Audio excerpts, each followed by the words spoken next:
Hello बच्चों, आज हम अपना एक नया लेक्चर स्टार्ट करने जा रहे हैं। ओम्स लॉ के आगे हम ओम्स लॉ का कुछ थोड़ा सा एक रिवीजन करेंगे, दो क्वेश्चंस देख के।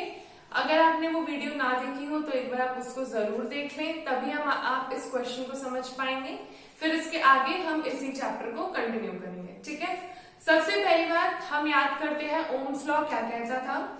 ओम्स लॉ कहता है कि जब भी आप अपनी फिजिकल कंडीशंस को कांस्टेंट रखोगे, मतलब टेम्परेचर, प्रेशर एक्सेट्रा, तो ऐसे केस में जो जितनी भी वोल्टेज आप अपनी सर्किट में दे रहे हो और जितना भी करंट फ्लो कर रहा है, उन दोनों का रेशियो हमेशा कांस्टेंट रहता है। That is V upon I is equal to R। ये कहता है हमारा ओम्स लॉ। अब ओम्स लॉ से रिलेटेड मैंने दो ऐसे यहाँ पे ग्राफिकल क्वेश्चन आपके सामने रखे हैं, जो बोर्ड के रिपीटेड क्वेश्चंस हैं, जो पिछले सालों में बोर्ड के पेपर में आए हैं, ठीक है। तो देखते हैं पहला क्वेश्चन क्या है। पहले क्वेश्चन में आपको एक ग्राफ दिया है जिसमें V और I का दिया हुआ है काम, और इसमें पूछा है आपसे कि T1 और T2 दो टेम्परेचर्स गिवन है, तो 1 वाले का ज्यादा होगा रेसिस्टेंस या 2 वाले का ज्यादा होगा। मतलब एक मटेरियल है 1, उसका टेम्परेचर T1 गिवन है, एक मटेरियल है 2, उसका टेम्परेचर T2 गिवन है। आपको बताना है कि किसका यहाँ पर रेसिस्टेंस ज्यादा होगा। तो अब एक चीज देखते हैं। सबसे पहली बात, जब भी आप ऐसे क्वेश्चंस करोगे आपको उसमें काम लेना है स्लोप का। जैसे ये θ1 और ये θ2। अब स्लोप आप बहुत अच्छे से जानते हो, आपने क्लास 10th में 11th में मैथ्स में पढ़ा है। जब भी कोई लाइन पास करती है तो वो हमेशा एक्स एक्सिस से पॉजिटिव डायरेक्शन में कुछ एंगल बनाती है, और उसको हम उस लाइन का स्लोप कहते हैं, जिसे हम रिप्रेजेंट करते हैं थीटा से, ठीक है। तो अभी इन दोनों में देखा हमने, क्योंकि मुझे θ2 θ1 से ज्यादा बड़ा दिख रहा है। अगर θ2 ज्यादा बड़ा है तो इसका मतलब एक और चीज मुझे दिख रही है कि T2 का टेम्परेचर, T2 का जो करंट वैल्यू है वो T1 के करंट वैल्यू से ज्यादा है। अब हमें पता है V upon I equal to R होता है, ठीक है। अब जब अगर स्लोप ज्यादा है तो इसका मतलब मेरा करंट I2 जो है वो I2 में ज्यादा है और I1 में कम है। और अगर किसी का करंट ज्यादा है तो करंट और रेसिस्टेंस तो इनवर्सली प्रोपोर्शनल है, तो जिसका करंट ज्यादा होगा उसका रेसिस्टेंस कम होगा। तो इसका मतलब R2 का रेसिस्टेंस R1 के रेसिस्टेंस से कम है। ये था हमारा इस ग्राफ से समझने का तरीका कि रेसिस्टेंस किसका ज्यादा होगा, ठीक है बच्चों। दूसरा क्वेश्चन भी ऐसा ही ग्राफ का है। आपको एक ग्राफ गिवन है एक मटेरियल का, और उसके आपको ये कुछ पॉइंट्स गिवन है। अब वो पूछ रहे हैं कौन से रीजन में नेगेटिव रेसिस्टेंस होगा, कौन से रीजन में पॉजिटिव रेसिस्टेंस होगा। तो बच्चों एक बात याद रखनी है, जब भी स्लोप 90 डिग्री से कम होता है तो ऐसे केस में वो पॉजिटिव आता है, और जब भी स्लोप 90 डिग्री से ज्यादा होता है तो ऐसे केस में नेगेटिव आता है। और आपको पता है एक V और I का ग्राफ हमेशा आपको जो स्लोप देगा उससे आप रेसिस्टेंस की वैल्यू निकालते हैं। तो ऐसे केस में जो B से C की तरफ एक जो टेंजेंट ड्रॉ करूंगी मैं, ये जो होगा इसका स्लोप जो है वो 90 डिग्री से कम है। लेकिन अगर मैं D से E तक के लिए एक टेंजेंट ड्रॉ करती हूँ तो जो इसका स्लोप है वो 90 डिग्री से ज्यादा है। तो इसका मतलब नेगेटिव रेसिस्टेंस मुझे मिलेगा DE रीजन में, और पॉजिटिव रेसिस्टेंस मुझे मिलेगा BC रीजन में, क्योंकि BC में स्लोप पॉजिटिव आएगा और DE में स्लोप नेगेटिव आएगा। इस तरीके से आपको क्वेश्चन करने होंगे बच्चों। ये बोर्ड्स के क्वेश्चन है, MCQ के लिए बहुत ज्यादा इंपॉर्टेंट है, ध्यान से करेंगे, ठीक है। जब ये चीज समझ में आ चुकी है तब हम आज का टॉपिक स्टार्ट कर रहे हैं, दैट इज इलेक्ट्रिक एनर्जी। इससे रिलेटेड एक थ्योरी है जो मैं आपको समझाऊंगी, आप उसे ध्यान से सुनेंगे बस। थ्योरी ये कहती है कि जब भी किसी कंडक्टर से अगर इलेक्ट्रिक करंट पास करता है तो वो कंडक्टर हल्का गर्म हो जाता है। क्यों? क्योंकि इलेक्ट्रिक करंट के अंदर हीट की कुछ प्रॉपर्टीज होती हैं जो उसको गर्म कर देती हैं। इसीलिए हम उसको बोलते हैं कि इलेक्ट्रिक करंट जो होता है it is a form of heat energy. Electric current में एक तरीके से हीट एनर्जी प्रेजेंट होती है, तभी हमारा कंडक्टर गर्म हो जाता है, ठीक है। नॉर्मल बात बोली हमने। अब हम यहाँ से एक छोटा सा फॉर्मूला निकालने वाले हैं। कैसे? हमने बोला हमारे पास करंट है, तो करंट मतलब चार्ज है। चार्ज का फॉर्मूला क्या होता है? Q equal to I into T. अब हम क्या निकालेंगे? द वर्क डन और electric energy supplied in forcing the charge. अब Q को, जो चार्ज हमारे पास प्रेजेंट है किसी भी कंडक्टर में, उसको एक पॉइंट से दूसरे पॉइंट तक मूव करने के लिए कुछ वर्क डन करना पड़ेगा। तो वर्क डन कितना हो जाएगा? V into Q. कहां से आया ये फॉर्मूला? हमने इलेक्ट्रिक पोटेंशियल वाले फॉर्मूले में पढ़ा है V equal to W into Q. So W equal to V into Q. Q की वैल्यू क्या हो गई? I इंटू टी, तो ये आ जाएगा VIT। हमको अब यहाँ से कुछ फॉर्मूलाज निकालने हैं। पहला फॉर्मूला तो यही आ चुका है वर्क डन का।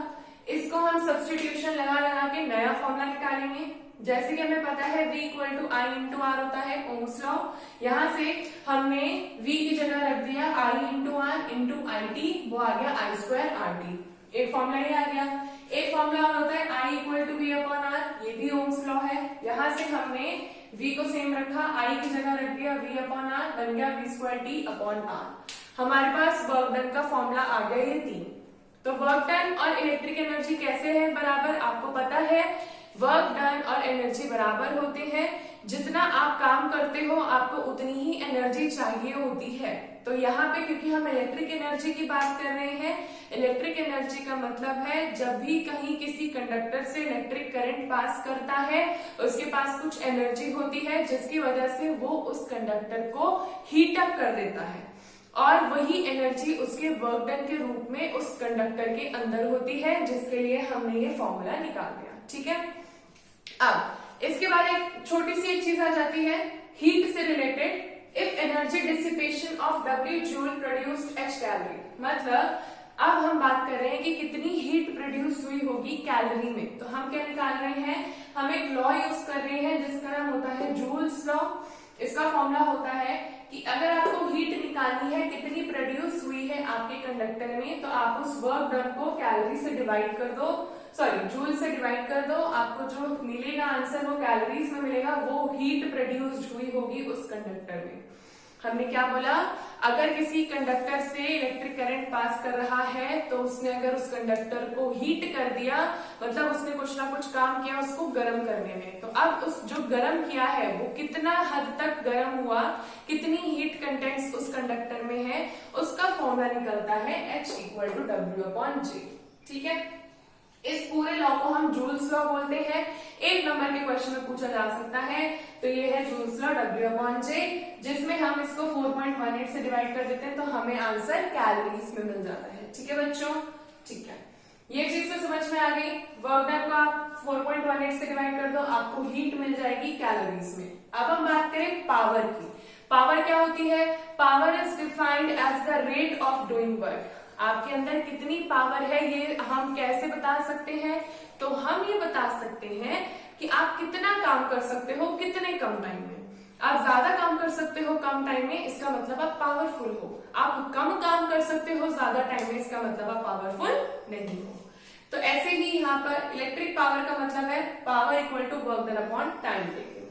तो यहाँ से वर्क डन के हमारे पास 3 फॉर्मूलाज आए हैं, एक ये और एक ये। इन तीनों का टाइम से डिवाइड कर दोगे आपको यहाँ पे क्या मिल जाएगा? अपना पावर। ये टाइम है T, ये टाइम है T।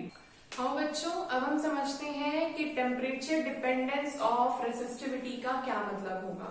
हमारे पास जितने भी कंडक्टर्स, सेमीकंडक्टर्स, मेटल्स, एलॉयज, ये सब जो होते हैं ये सब टेम्परेचर पे बहुत ज्यादा डिपेंड करते हैं। टेम्परेचर पे इनकी रेसिस्टेंस और रेसिस्टिविटी की बहुत डिपेंडेंस होती है। जैसे कि अगर कोई कंडक्टर हो तो जब आप उसको मतलब बैटरी से कनेक्ट करते हो तो ऐसे केस में जब टेम्परेचर बढ़ता है उस कंडक्टर का तो उसकी रेसिस्टेंस बढ़ती है, जिसकी वजह से उसकी रेसिस्टिविटी बढ़ती है।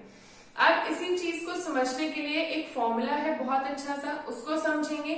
उसी से हम समझेंगे ग्राफ में कि जिस तरीके से हम टेम्परेचर बढ़ाते हैं उसका क्या असर पड़ता है रेसिस्टिविटी पे। ये ग्राफ बोर्ड्स में पूछे जा सकते हैं कि कौन से मेटल का होगा, कौन से नाम लेके बल्कि पूछा जा सकता है। तो अगर आपको याद रहेगा तो आपको क्वेश्चन कर लोगे और नंबर मिल जाएंगे, है ना। तो देखते हैं पहला है फॉर मेटल्स के लिए क्या होगा। फॉर्मूला सबके लिए सेम होने वाला है। Resistivity at temperature T is equal to resistivity at initial temperature, bracket में 1 प्लस अल्फा डेल्टा T, जिसमें अल्फा होता है temperature coefficient of resistance. Temperature coefficient ये आपको क्वेश्चन में गिवन होगा, अगर न्यूमेरिकल की फॉर्म में आएगा, नहीं तो सिंपल बस एक फॉर्मूला है जिसको आपको सिर्फ ध्यान रखना है। ठीक है, अब हमें ये याद रखना है कि ये टेम्परेचर कोएफिशिएंट की क्या क्या वैल्यूज हो सकती हैं अलग अलग तरह के सब्सटेंसेस के लिए। जैसे कि मेटल के लिए ये बहुत ज्यादा पॉजिटिव होता है, लार्ज पॉजिटिव होता है, इसका कोएफिशिएंट बहुत ज्यादा होता है, मतलब ये टेम्परेचर को बहुत आसानी से पास होने देता है। टेम्परेचर बढ़ता है तो इसकी वैल्यू भी बढ़ती है। ठीक है, अब अगर यहाँ से अल्फा लार्ज पॉजिटिव होगा तो इस पूरी कैलकुलेशन को करने के बाद इसकी जो वैल्यू आएगी रो टी की वो भी बहुत ज्यादा आएगी।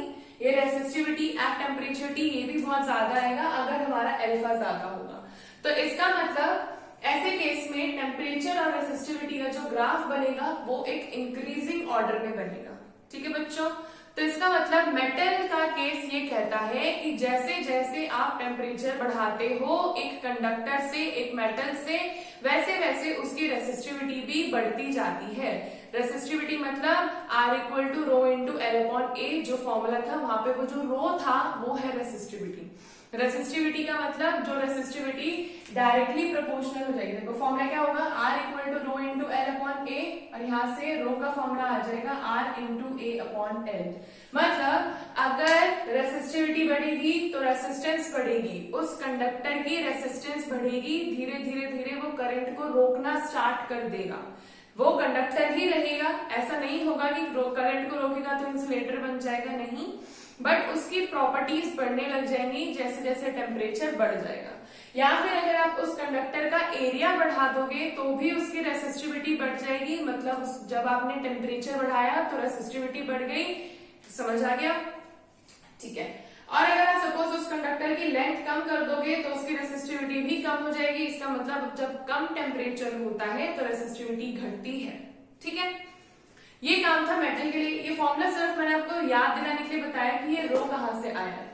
ग्राफ याद रखना है। मेटल के केस में आपको दे सकते हैं, सपोज कॉपर दे सकते हैं, जिंक दे सकते हैं, एल्यूमिनियम दे सकते हैं, ये सब मेटल होंगे। ठीक है, अब हम बात करें एलॉयज के लिए। तो पहली बात, एलॉयज क्या होते हैं? एलॉयज होते हैं दो डिफरेंट मेटल्स को जब हम कंबाइन करके एक नया मेटल बनाते हैं जिसमें कुछ प्रॉपर्टीज पिछले मेटल की और कुछ प्रॉपर्टीज दूसरे मेटल की होती हैं। एग्जाम्पल के तौर पे जैसे निकल होता है हमारा, वो एक हमारा एलॉय है, ब्रास हमारा एक एलॉय है। तो एलॉयज की प्रॉपर्टीज क्या है? एलॉय का जो टेम्परेचर कोएफिशिएंट होगा वो मेटल से कम होगा। क्यों? क्योंकि वो मेटल को 2 या 3 मेटल्स को कंबाइन करके बना है। ठीक है, तो ऐसे केस में उसकी प्योर मेटल से ये टेम्परेचर कोएफिशिएंट की वैल्यू थोड़ी कम पॉजिटिव आती है। लेकिन इसका मतलब ये नहीं है कि उससे डिफरेंस आ जाएगा। बात इतनी ही रहेगी कि अगर आप टेम्परेचर को इंक्रीज करोगे तो रेसिस्टिविटी भी इंक्रीज होगी, लेकिन उतनी नहीं होगी जितनी हमारी मेटल की हो रही थी। क्यों? क्योंकि alpha of alloy is less than alpha of metal. Temperature coefficient of alloys हमेशा कम होता है टेम्परेचर कोएफिशिएंट ऑफ मेटल से। तो जितना ज्यादा डिफरेंस आप एक मेटल में देख रहे थे उतना डिफरेंस आप एलॉय में नहीं देखोगे। तो एलॉय का ग्राफ कुछ इस तरीके से बनेगा। यहाँ पे देखो कुछ पॉइंट तक ब्लैंक है, एकदम हमारा ये जो ग्राफ है वो ओरिजिन से ओरिजिनेट नहीं हो रहा। इसका मतलब ये है कि कुछ टाइम तक तो कोई चेंजेस नहीं देखने को मिलेंगे। जैसे जैसे आप टेम्परेचर बढ़ाओगे रेसिस्टिविटी में कोई चेंज नहीं आएगा और अचानक से आएगा चेंज, और वो भी पॉजिटिव चेंज होगा। ठीक है, तो एलॉयज में क्या हो सकता है? निकल, ब्रास, ये सब गिवन हो सकता है। नेक्स्ट हमारा है सेमीकंडक्टर्स। सेमीकंडक्टर्स क्या होते हैं? ये भी एक तरीके से कंडक्टर होते हैं, बट सेमी का मतलब क्या हुआ? आधे कंडक्टर। आधे कंडक्टर मतलब इनके पास इलेक्ट्रॉन्स प्रेजेंट है बट वो पास नहीं हो रहे हैं, मतलब वो मूवमेंट के लिए भी रेडी नहीं है।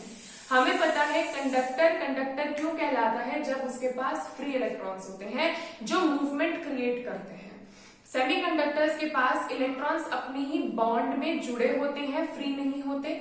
उसको आप फ्री करवा सकते हो कैसे? या तो आप उसको एनर्जी दो ताकि वो इलेक्ट्रॉन छोड़ दे, या आप कुछ अलग से फ्री इलेक्ट्रॉन्स वहां पर इंट्रोड्यूस करवा दो। दोनों ही केसेस में जब आप ऐसा करते हो वो कंडक्टर की तरह काम करने लगता है, लेकिन सिर्फ तब जब आप एक्सटर्नल एनर्जी उसको दोगे। ये था सेमीकंडक्टर। ये आप क्लास 12th में भी पढ़ोगे, अपना लास्ट चैप्टर आएगा आपके पास तो उसको वहां पे ज्यादा डिटेल में पढ़ोगे। Temperature coefficient of semiconductors negative होता है। इसका मतलब क्या हुआ, जैसे ही आप टेम्परेचर बढ़ाते हो उसकी रेसिस्टिविटी कम होती है। रेसिस्टिविटी कम होती है मतलब रेसिस्टेंस करने की क्षमता कम होती है, मतलब वो ज्यादा अच्छे से इलेक्ट्रॉन्स को पास होने देता है। यही चीज हमने अभी समझी थी। मैंने आपको बताया था सेमीकंडक्टर्स के पास अपने इलेक्ट्रॉन होते हैं, लेकिन वो पास क्यों नहीं कर पाता, क्योंकि उसे एक्सटर्नल एनर्जी की जरूरत होती है।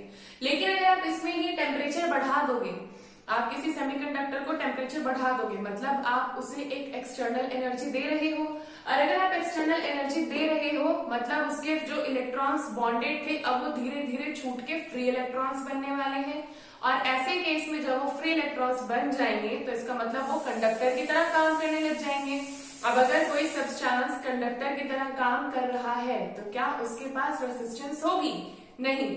क्या वो इलेक्ट्रॉन्स को रोकेगा? नहीं, वो और जाने देगा जैसे जैसे आप टेम्परेचर बढ़ाओगे। इस वजह से हमारा टेम्परेचर कोएफिशिएंट ऑफ सेमीकंडक्टर क्या होता है? नेगेटिव। इसका सीधा मतलब इतना है कि टेम्परेचर बढ़ाने पे रेसिस्टिविटी घटती है, तो इसलिए इसका ग्राफ हमारा ऐसा डिक्रीजिंग ऑर्डर का आता है। सेमीकंडक्टर्स में आपको मेटल मिलेंगे, मतलब इस तरीके के कंपाउंड मिलेंगे, सिलिकॉन, जर्मेनियम, आर्सेनेट, ऐसे करके आप बहुत सारे कंपाउंड्स पढ़ेंगे। जो पीरियोडिक टेबल होती है उसमें हमारे क्लोरीन से पहले ऐसे जिगजैग में एक एलिमेंट्स होते हैं, उन एलिमेंट्स में आते हैं हमारे सेमीकंडक्टर्स जो एग्जैक्टली मेटल भी नहीं होते और एग्जैक्टली नॉन मेटल भी नहीं। ठीक है बच्चों, अब हम देखते हैं कॉम्बिनेशन ऑफ रेसिस्टर्स। रेसिस्टर हमारे पास एक अपरेटस होता है, एक अप्लायंस होता है जो कि हम यूज करते हैं, ज्यादातर अपने सर्किट्स में यूज करते हैं। ठीक है, रेसिस्टर रेसिस्टेंस बढ़ाता है हमारे सर्किट में, रेसिस्टर रेसिस्टेंस बढ़ाता है हमारे सर्किट में जहां पे भी हम उसे लगाते हैं। तो हम उसका कॉम्बिनेशन, अगर हम एक ही सर्किट में दो से ज्यादा रेसिस्टर लगा रहे हैं तो क्या हम उसको सीरीज में लगा रहे हैं या पैरेलल में लगा रहे हैं, वो पढ़ेंगे अभी। ये सेम टॉपिक आप क्लास 10th में देख चुके हैं, फॉर्मूला भी सेम है, एप्लीकेशन भी सेम है, तो बस एक बार देखते हैं फिर से एक छोटा सा रिकैप। अगर सीरीज में लगाया तो मतलब सबको साथ में जोड़ा। सीरीज का मतलब होता है एक रेसिस्टर के एंड को दूसरे रेसिस्टर के एंड के साथ जोड़ दिया और उसको तीसरे के साथ जोड़ दिया, और इस तरीके से सबके एंड्स एक साथ एक लाइन में अटैच्ड हैं, कनेक्टेड हैं। Resistance R1, R2, R3। आपने इसको वोल्टेज दी है V, एक की लगा रखी है जिसमें ऑन आपने कर दिया है सर्किट और करंट फ्लो करने लग गया। जो पहला हमारा रेसिस्टर लगा है R1, जैसे ही करंट यहां से फ्लो होगा इस पे कुछ ना कुछ वोल्टेज ड्रॉप हो जाएगी। ड्रॉप का मतलब ये अपने लिए कुछ वोल्टेज यूज कर लेगा। अब आपने वोल्टेज अगर सपोज मान लो 6 वोल्ट लगाया है और इसमें से 3 वोल्ट अकेले ये ले गया, फिर आगे जो वोल्टेज जाएगी हो सकता है ये 2 ले ले, इसको ज्यादा चाहिए, और ऐसे यहाँ पे 1 बचा। तो क्या होता है ऐसे केस में वोल्टेज हमारी डिफरेंट हो जाती है, क्योंकि हर एक रेसिस्टर की अपनी डिमांड होती है, लेकिन करंट सेम रहता है पूरे सर्किट में। ये होता है सीरीज का हमारा कॉम्बिनेशन। तो ऐसे में जो फॉर्मूला हम बनाते हैं वो क्या बनाते हैं, टोटल वोल्टेज कितनी बार डिवाइड हो गई है। अगर आपने 3 रेसिस्टर लगाए हैं तो 3 जगह डिवाइड हुई, V1, V2 और V3। ओम्स लॉ के हिसाब से V/I is equal to R हो जाता है ना, तो यहां से हमने क्या लगा दिया, V की वैल्यू I इंटू R, तो आ जाएगा IR equal to IR1 plus IR2 plus IR3। इसमें करंट सेम है क्योंकि सारे रेसिस्टर्स में करंट सेम दौड़ेगा, सिर्फ वोल्टेज का ड्रॉप डिफरेंट होगा। तो क्या आ गया हमारे यहाँ से, सब में I कॉमन था, cancel, R equal to R1 plus R2 plus R3। इस कार को हम R इफेक्टिव भी बोलते हैं, इफेक्टिव रेसिस्टेंस। क्वेश्चन ऐसे ही पूछते हैं, एक सर्किट आपको गिवन है, आप कैलकुलेट करो effective resistance present in the circuit, तो बस यही फॉर्मूला लगा देना है। सेम एग्जैक्ट इसी के जैसा हमको दिखेगा पैरेलल कॉम्बिनेशन। पैरेलल का मतलब होता है तीनों रेसिस्टर्स के फर्स्ट एंड एक कॉमन पॉइंट पे जुड़े हैं, तीनों रेसिस्टर्स के सेकंड एंड एक कॉमन पॉइंट पे जुड़े हैं। और ये कॉमन पॉइंट हमारा सीधा बैटरी और की से जुड़ा हुआ है। तो ऐसे में क्या करना है, जब करंट फ्लो होता है तो करंट 3 जगह डिवाइड होता है, I1, I2 और I3 में। क्यों? I1 जाता है R1 के पास, रेसिस्टर R1, I2 जाता है R2 रेसिस्टर के पास और I3 जाता है R3 रेसिस्टर के पास, और ये वापस से तीनों कनेक्ट होके यहाँ I1 जाते हैं। ऐसे केस में वोल्टेज सेम रहती है, वोल्टेज इक्वली ड्रॉप होती है तीनों जगह। तो करंट डिफरेंट होने की वजह से फॉर्मूला क्या बन गया, I equal to I1 plus I2 plus I3। Ohm's law के हिसाब से I की वैल्यू आ जाएगी V upon R, V upon R equal to V upon R1 plus V upon R2 plus V upon R3। सब में common है V, तो फॉर्मूला आ गया 1 upon R equal to 1 upon R1 plus 1 upon R2 plus 1 upon R3। ये था हमारा parallel का फॉर्मूला और ये था हमारा सीरीज का फॉर्मूला। ये चीज बच्चों हमने क्लास 10th में देखी है, तो इतना ज्यादा आपको डिफिकल्ट नहीं होगी, ठीक है। फिर भी अगर आपको कोई दिक्कत होती है, एक बार एनसीईआरटी की बुक जरूर पढ़ना। सच बता रही हूँ, एनसीईआरटी की बुक बहुत ज्यादा इंपॉर्टेंट है। एक एक टॉपिक यहाँ पढ़ो और उसको सीधा एनसीईआरटी में पढ़ो, बहुत फायदा मिलेगा, ठीक है। तो आज का लेक्चर बस यहीं तक था। अगर वीडियो पसंद आई हो तो इसको लाइक जरूर करना, इस चैनल को सब्सक्राइब करना, और फिर आगे आने वाली और भी बहुत सारी वीडियोस आप देख पाओगे, तुरंत नोटिफिकेशन आ जाएगा, और अपने दोस्तों के साथ शेयर भी करना। और बस फिर थैंक यू फॉर